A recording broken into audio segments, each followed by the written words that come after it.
फारूक अब्दुल्ला ने कहा है कि वो वन नेशन वन इलेक्शन के खिलाफ हैं। उन्होंने कहा कि अगर किसी भी रियासत में कोई भी हुकूमत गिर जाती है तो इन्हें दोबारा इंतखाबात के लिए 5 साल इंतजार करना पड़ेगा और सदर राज के तहत रहना पड़ेगा। उन्होंने कहा कि बीजेपी जम्मू कश्मीर में इलेक्शन जीतने का ख्वाब देख रही है। उन्होंने मजीद कहा कि वो 370 और स्टेटहुड वापस लाएंगे और उन्हें कोई नहीं रोकेगा।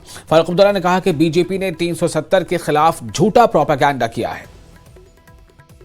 देखिए ना, अगर एक सरकार गिर गई टिल द नेक्स्ट इलेक्शन वो प्रेसिडेंट रूल के अंदर आ जाएगी, तो कैसे चलेगा?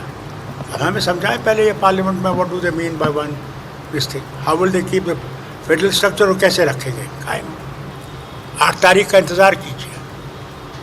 8 तारीख को सब दूध का दूध पानी का पानी आपके सामने आ। मैंने 2 चीज़ें करूँगा।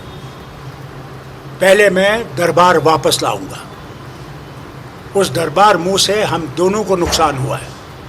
दरबार मुंह महाराजा पागल नहीं थे। दरबार मुंह जब करते क्यों करते थे? सर्दियों में यहाँ काम होता था, लोगों के पास जाते थे, सारे जाते थे। एक रिश्ता था जम्मू का और कश्मीर का, उस रिश्ते को इसने तोड़ दिया। गर्मियों में वहाँ आते थे और मेहनत से हमारे यहाँ काम करते हैं, क्योंकि हमारा सीज़न बहुत छोटा है। उस दरबार मुंह को वापस लाना है। आप जाइए पूछिए जम्मू के लोगों को कितना नुकसान जम्मू को हुआ है जब से दरबार मुंह बंद हो गया है।